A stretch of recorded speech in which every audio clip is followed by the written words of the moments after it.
Lumière gira la manivela y la gran historia nace con el logro técnico de un aparatito de hierro y madera de contornos perfectos.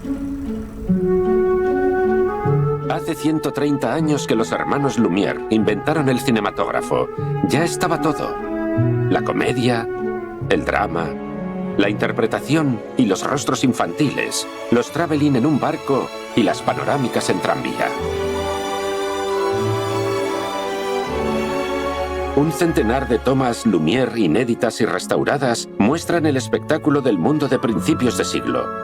Este regreso extraordinario a los orígenes del cine cuenta que el viaje nunca se detuvo.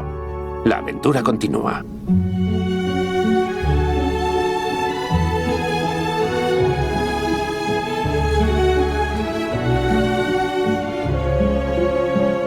El cine llegó de lleno, tal como se conocerá siempre.